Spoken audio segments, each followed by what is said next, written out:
നമ്മൾ പണ്ട് എവിടെയോ പഠിച്ച ഒരു പാഠത്തിൻ്റെ ഒരു 4 വരികൾ ഞാൻ ഈ വീഡിയോയിൽ ചൊല്ലുകയാണ്. ഒരു മരം അതിൻ്റെ കഥ പറയുന്ന ഒരു പദ്യം. അത് നമ്മൾ ഏതോ കൊച്ചു ക്ലാസ്സിൽ പഠിച്ച ഒരു പാഠത്തിൻ്റെ ഒരു ഓർമ്മ.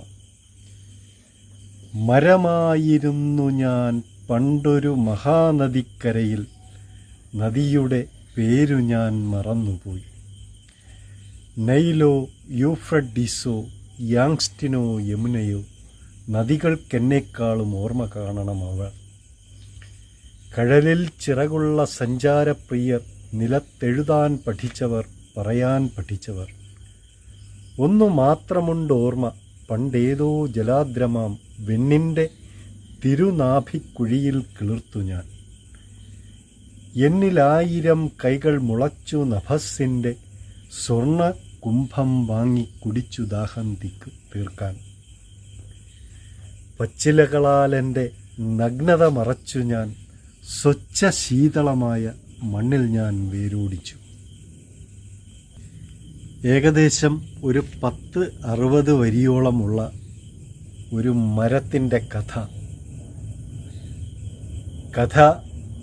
കഥാസാരം ഉണ്ടാക്കിയ ആളിൻ്റെ പേരറിയില്ല, ഒന്നും അറിയില്ല. പക്ഷേ എൻ്റെ കുഞ്ഞുനാളിൽ ഞാൻ പഠിച്ച ഒരു പാഠത്തിൻ്റെ ഓർമ്മ മാത്രമാണ് ഈ മരം. ഒരു കവി അദ്ദേഹത്തിൻ്റെ മനസ്സിൽ മരത്തിനെ പ്രാണന് തുല്യമായി സ്നേഹിച്ച ഒരു കവി. അദ്ദേഹം ആ മരത്തിൻ്റെ ശോകനീയമായ അവസ്ഥ അത് പ്രതിപാദിക്കുന്ന ഒരു പദ്യഭാഗമാണ് ഈ കവിത എന്ന് നമുക്ക് വിശ്വസിക്കാം. ഒരു മരം നടുന്നത് 100 പുത്രന്മാരെ സൃഷ്ടിക്കുന്നതിൽ തുല്യമാണ് എന്ന് ഏതോ ഒരു കവി അല്ലെങ്കിൽ ഏതോ ഒരു മഹാൻ പറഞ്ഞ കുറച്ച് കാര്യങ്ങൾ എനിക്ക് ഓർമ്മയിൽ വരുന്നു. എവിടെയോ വായിച്ചു മറന്നതാണ്. സംഭവം ശരിയല്ലേ? ഒരു മരം നമ്മൾ നട്ടുപിടിപ്പിക്കുമ്പോൾ അത് ഏതുമായിക്കോട്ടെ, ഫലവൃക്ഷമായിക്കോട്ടെ, മറ്റേത് വൃക്ഷവുമായിക്കോട്ടെ, ആ വൃക്ഷം നട്ടുപിടിപ്പിക്കുമ്പോൾ അത് തലമുറകൾക്ക് തണലേകും. ശരിയല്ലേ? നമുക്ക് സ്വയം ചോദിക്കാം, നമ്മൾ പാഴ്മരമെന്ന് പറഞ്ഞ് വെട്ടിക്കളയുന്ന ഓരോ മരങ്ങളും തലമുറകൾക്ക് അവ തണലേകുന്നു. ഒരു രാഷ്ട്രീയക്കാരനെ നമ്മൾ വാർത്തെടുക്കുമ്പോൾ നമുക്ക് അവനിൽ നിന്ന് കിട്ടുന്ന ഒരു ആനുകൂല്യം 5 വർഷമാണെങ്കിൽ, ഒരു മരം നട്ട് വളർത്തി നമ്മൾ പരിപാലിച്ചാൽ കിട്ടുന്ന ആനുകൂല്യം എന്നത് തലമുറകൾക്കാണ്. എത്രയോ മരങ്ങൾ നമ്മൾ വെട്ടി നശിപ്പിക്കുന്നു. ഒരിറ്റ് വെള്ളം ദാഹിച്ച് നിൽക്കുന്ന മരങ്ങൾക്ക് നമ്മൾ ഒരിറ്റ് വെള്ളം പോലും കൊടുക്കാറില്ല. നമ്മുടെ പൈപ്പിൻ്റെ ചുവട്ടിൽ നിൽക്കുന്ന മരങ്ങൾക്ക് പോലും നമ്മൾ വെള്ളം നൽകാറില്ല. നമ്മൾ ഉപയോഗിക്കുന്ന പൈപ്പിൻ്റെ ചുവട്ടിൽ നിൽക്കുന്ന മരങ്ങൾക്ക് പോലും നമ്മൾ വെള്ളം നൽകാറില്ല. ഒന്ന് ആലോചിച്ചു നോക്കൂ. അവരും ദാഹിക്കുന്നു. അവരുടെ വേരുകൾ സ്വയം വെള്ളം തേടി ഭൂമിയുടെ നാമ്പുകളിലേക്ക് ആഴ്ന്നിറങ്ങുന്നത് കൊണ്ട് അവർ ജീവനോടെ നിൽക്കുന്നു. പക്ഷേ മനുഷ്യനെന്ന ഒരു മഹത്തായ ബുദ്ധിക്ക് സാധ്യമാകുന്ന കുറേ കാര്യങ്ങൾ പ്രകൃതി നമുക്ക് തന്നിട്ടുണ്ട്. മരത്തെ സംരക്ഷിക്കാനും മൃഗത്തെ സംരക്ഷിക്കാനും ഒക്കെയുള്ള ഒരു ബുദ്ധി ഈശ്വരൻ നമുക്ക് കനിഞ്ഞരുളി തന്നിട്ടുണ്ട്. പക്ഷെ അത് നമ്മൾ വിനിയോഗം ചെയ്യുന്നില്ല. നമുക്ക് മനുഷ്യൻ എന്നതിൽ അപ്പുറം മറ്റൊരു ജീവനെയും നമ്മൾ വില കൽപ്പിക്കുന്നില്ല എന്നതാണ് അതിൻ്റെ വാസ്തവം.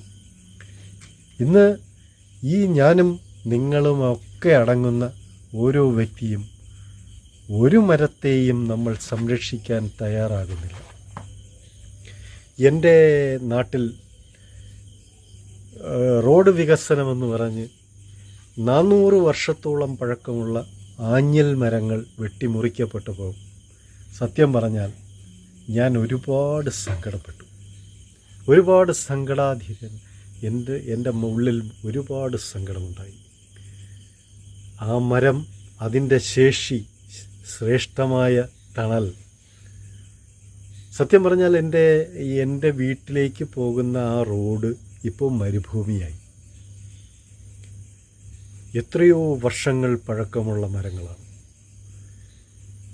രാഷ്ട്രീയക്കാരും രാഷ്ട്രീയ നേതാക്കൾ എല്ലാവരും ചേർന്ന് അവർ വെട്ടി നശിപ്പിച്ച ആ വിളിപാട് സത്യം പറഞ്ഞാൽ സങ്കടം തോന്നുന്നതാണ്.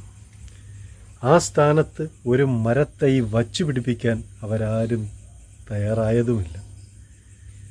സർക്കാരിൻ്റെ മണ്ണിൽ നിൽക്കുന്ന വൃക്ഷങ്ങളാണ്. നമുക്കൊരിക്കലും, ഞാൻ എൻ്റെ കൃഷിഭൂമിയിൽ ഒരു പെരുമരമുണ്ടായിരുന്നാൽ പോലും, അതായത് നമുക്ക് ഉപയോഗ്യമല്ല, അതായത് നമ്മുടെ അറിവിൽ ഉപയോഗ്യമല്ല, പക്ഷെ ആ മരത്തിന് എന്തൊക്കെയോ ഉപയോഗങ്ങളുണ്ട്, അത് നമുക്കറിയില്ല. എന്നാൽ പ്രകൃതി നമുക്ക് കനിഞ്ഞരുളിയ ഒരു പുല്ലിനെ പോലും ഞാനത് നശിപ്പിക്കാറില്ല. ഞാൻ ഒരുപാട് മരത്തെ സ്നേഹിക്കുന്ന ഒരു വ്യക്തിയാണ്. മരത്തെയും മൃഗങ്ങളെയും സ്നേഹിക്കുന്ന വ്യക്തിയാണ്. അപ്പോൾ എനിക്ക് ഈ വീഡിയോയുടെ ഒരു ഉദ്ദിഷ്ടമായ ഒരു കാര്യം പറയാനുള്ളത്, ജീവിതത്തിൽ ഒരിക്കലെങ്കിലും ഒരു മരമെങ്കിലും നട്ടു വളർത്താൻ എൻ്റെ ഈ പ്രിയ പ്രേക്ഷകർ ഒരു മരമെങ്കിലും നട്ടു വളർത്തും. ഫലവൃക്ഷമായിക്കോട്ടെ, തണൽ വൃക്ഷമായിക്കോട്ടെ, എന്തായാലും ജീവിതത്തിൽ നിങ്ങൾ ഒരു വൃക്ഷം നട്ടു വളർത്തുകയാണെങ്കിൽ അത് 100 പുത്രന്മാരെ നിങ്ങൾ ജനിപ്പിച്ച് വളർത്തുന്നതിന് തുല്യമാണ് ഒരു മരം. നമ്മുടെ വരും തലമുറയ്ക്ക് നമുക്ക് കൊടുക്കാൻ പറ്റുന്ന ഏക സമ്പാദ്യം മരങ്ങളാണ്. അത് നമ്മുടെ സ്വന്തം ഭൂമിയിലായിക്കോട്ടെ, ഗവൺമെൻറ് ഭൂമിയിലായിക്കോട്ടെ, എവിടെ ആയിക്കോട്ടെ, നിങ്ങൾ ഒരു മരം നട്ടു വളർത്തൂ. അവിടെ നിങ്ങൾ ഒരിറ്റ് വെള്ളം, ഒരു ദിവസം നിങ്ങൾ വെള്ളം കുടിക്കുന്നില്ലേ, ആ കുടിക്കുന്ന കൂട്ടത്തിൽ ഒരു ഗ്ലാസ് വെള്ളം അതിൻ്റെ ചുവട്ടിലൊടുങ്ങി. ഇത്രയും മരങ്ങൾ എന്നത് നമ്മുടെ ജീവനാണ്, ജീവിതമാണ്. അവർ നൽകുന്ന ഓക്സിജനാണ് നമ്മൾ സ്വീകരിക്കുന്നത്. സത്യം പറഞ്ഞാൽ ഞാൻ പല സിറ്റികളും, ഡൽഹി പോലെയുള്ള പല നഗര കാഴ്ചകൾ കണ്ടു. ആ നഗരത്തിൽ പോലും കുറച്ച് സ്ഥലമുണ്ടെങ്കിൽ അവിടെ ഒരു മരം വടക്കേ ഇന്ത്യക്കാർ നട്ടു വളർത്തുന്നു. ആ സത്യം പറഞ്ഞാൽ അതിൻ്റെ സുന്ദരമായ ആ ഒരു നിമിഷം ഞാൻ ആസ്വദിച്ച വ്യക്തിയാണ്. അപ്പോൾ എൻ്റെ പ്രിയ പ്രേക്ഷകരെ, ഞാൻ മരത്തിനോടുള്ള എൻ്റെ അമിതമായ ഒരു സ്നേഹം അത് ഞാൻ നിങ്ങളുമായി പങ്കുവയ്ക്കുന്നു. സത്യം പറഞ്ഞാൽ നിങ്ങൾ സ്വയം ഈ വീഡിയോ കാണുമ്പോൾ നിങ്ങൾ സ്വയം ചിന്തിച്ചു തുടങ്ങും. ശരിയല്ലേ? ഞാൻ പറഞ്ഞത് ശരിയാണ്. ഫലവൃക്ഷമായിക്കോട്ടെ, അല്ലെങ്കിൽ തണൽ വൃക്ഷമായിക്കോട്ടെ, റോഡിൻ്റെ വക്കിലോ വക്കാണത്തോ എവിടെയെങ്കിലും നിങ്ങൾ ഒരു മരം നടും. അത് നമ്മുടെ ഭവിഷ്യ വരും തലമുറയെ കാത്ത് സംരക്ഷിക്കാൻ, അവർക്ക് പകർന്നു കൊടുക്കാൻ ഒരു വലിയൊരു പാഠമാകട്ടെ. എൻ്റെ ഈ വീഡിയോ ഇഷ്ടമായെങ്കിൽ ലൈക്ക് ചെയ്യുക, ഇഷ്ടമല്ല എങ്കിൽ അൺലൈക്ക് ചെയ്യുക.